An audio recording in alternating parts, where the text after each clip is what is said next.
வணக்கம். வாழ்வியலில் நான் சந்தித்த அனுபவங்களை நிறைய வீடியோவில் பகிர்ந்திருக்கேன். தன்னுடைய கணவனை இழந்த ஒரு 40-45 வயசு இருக்க ஒரு பெண்ணோட கதை இது.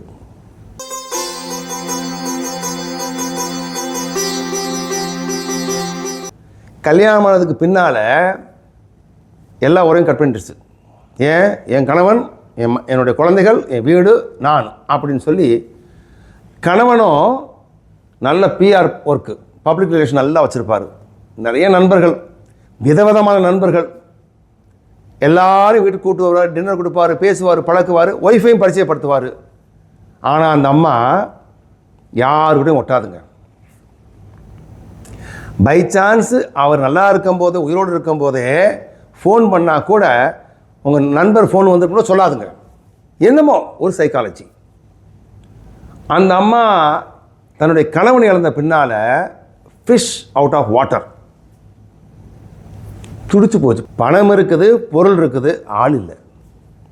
இப்போ இங்கே என்ன சொல்ல உத்தேசம் பண்ணுறோம்னா, நீங்கள் கணவனும் மனைவியும் நல்லா இருக்கும்போதே கணவன் சைட்லையோ மனைவி சைட்லையோ உறவினர்கள், உற்றார்கள், நண்பர்களை நல்ல மாதிரி அருமையாக பழக்கப்படுத்தி அல்லது பழக்கத்து ஈடுபடுத்தி வரவேற்று ஒரு உறவை உருவாக்கிட்டிங்கன்னா நாளைக்கு யாராவது இல்லைன்னா ஓடி வர்றதுக்கு ஆள் இருப்பேன். பணம் சம்பாதிக்கிறது பெரியது கிடையாதுங்க, அது ஈஸியாக சம்பாதிச்சிடலாம். அதை காப்பாற்றுறது கஷ்டம், ஆள் சம்பாதிக்கிறது கஷ்டம். அதனால் இங்கே தெரிஞ்சுக்க வேண்டிய விஷயம் என்னன்னா, நீங்கள் கணவனையோ மனைவியை இழந்த பின்னால் தனிமைப்பட்டு சமுதாயத்தின் தொடர்பு கட்டாயம் போயிடும். உணர்வுபூர்வமாக, எமோஷ்னலாக நீங்கள் ரொம்ப டிஸ்டர்பாக இருப்பீங்க. சரியான தீர்மானம் எடுக்க முடியாது, அல்லது எடுத்த தீர்மானத்தை கொண்டு போய் சேர்க்கறதுக்கு ஆளுங்க இருக்க மாட்டாங்க. பொருளாதார நெருக்கடி வரலாம். இதெல்லாம் தவிர்த்துட்டு நீங்கள் சில சமயங்களில் ரொம்ப தேவையான ஒரு வடிகால், ஒப்பாரி, வேதனை சொல்கிறதுக்கு ஒரு ஆளுவனை இல்லை. இது மாதிரி நிறைய டைமென்ஷனில் நீங்கள் கணவனோ மனைவி இல்லாதப்ப துன்பப்படாமல் கஷ்டப்படாமல் இருக்கணும்னு இன்றைக்கி இருக்க ஜோடிகளுக்கு சொல்கிறேன். ஆளுகளை சம்பாரிச்சு வைங்க. இல்லைங்க, எங்கள் வீட்டுக்காரர் எப்பயுமே சந்தேகப்படுவார்,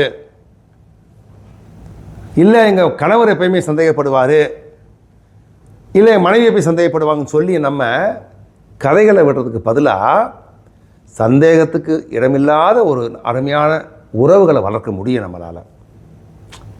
பெண்களுடைய ஒரு பார்வையில் சொல்லிடுவாங்க, ஆள் இது சரியில்லை அல்லது சரியான ஆள், அல்லது ஆண்கள் பார்க்குற ஒரு செகண்டை 1000 டிவைட் பண்ணால் மில்லி செகண்டை சொல்லிடுவாங்க இவங்க எப்படியா கொஞ்சம் ஆளணும். பெண்களுக்கு அவ்வளோ பெரிய ஞானம் இயற்கை கொடுத்துருக்குது. அப்போ நீங்களும் அவங்களும் மாற்றிக்கிற முடியும். ஆனால் எல்லாருமே மோசம் சொல்ல முடியுமா? அதனால் இப்போ தேவையானது என்னென்னா, உங்களுக்கு ஆள் பலம் தான் ரொம்ப முக்கியமான பலங்க. அதனால் கணவன் வழியிலேயே மனைவன் வழியிலேயே நல்ல நண்பர்களை இப்போ இருந்தே அப்படியே தேர்ந்தெடுங்க. அவங்களை டெவலப் பண்ணுங்க. அவங்க குடும்பத்தை உறவு வச்சுக்குங்க. அவங்க குழந்தைகளும் உறவாகட்டும். அப்படி இருக்கும்போது நாளைக்கு ஒரு ஆபத்தான நிலையிலிருந்து நீங்கள் தப்பிக்கிறதுக்கு வழி இருக்குது. நிச்சயம் வெளியே வர முடியும். நம்பர் 1, நீங்கள் உங்களுடைய மன வெளிப்பாடு கிளியராக இருந்தால் எல்லாமே நல்லாயிருக்கும். ஏன்னா உங்களுடைய உள்ளுணர்வு சரியாக இருந்தால் வெளி உணர்வு சரியாக இருக்கும். ஆனால் வெளி உணர்வு சரியில்லைன்னா உள்ளுணர்வை மாற்றிக்கிற முடியும்.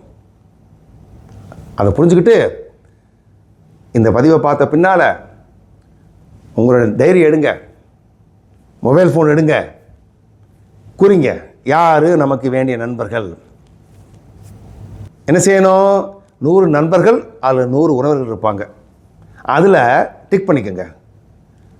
ஒரு நாளைக்கு 5 பேர், ஹலோ நல்லா இருக்கீங்களா? எப்போ?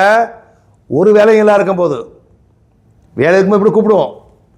என்னங்க திடீர்னு கூப்பிட்டீங்க? இல்லைங்க, ஜஸ்ட் ஞாபகம் வந்தது கூப்பிட்டேன் அப்படின்னு சொல்லி ஒரு நாளைக்கு 5 பேர். ஒரு மாதத்தில் 150 பேருங்க. அந்த 150 பேர் திருப்பி 100 ஆக்குங்க. இல்லைன்னா அவங்களே போயிடுவாங்க. திருப்பி 100 100ல் ஒரு 80 வரும். 50 வரும், அங்கே நின்றோம். இது தொடர்ந்து வரும்போது ஒரு வேலை இல்லாமல் ஃபோன் பண்ணாங்க. மாம்பழம் 5 கிலோ வாங்கிட்டு வந்தாரா, 2 மாம்பழம் அனுப்பிச்சுட்டாருங்க. ஊறுகாய் நல்லா இருந்தாரா, சின்ன சின்ன விஷயங்களில் அப்படியே வந்துடும். நாளைக்கு ஆபத்துன்னு வரும்போது ஓடி வர்றதுக்கு ஆள் இருப்பாங்க. புரிஞ்சுக்கிட்டீங்களா? மறந்துடாதீங்க, கெட்டியாக பிடிச்சிக்குங்க. யாரை? என்ன இல்லை, நான் சொன்ன பாயிண்ட்டுகளை. ஓகே, வணக்கம். எல்லாமும் நீயே, எல்லோரும் நீயே.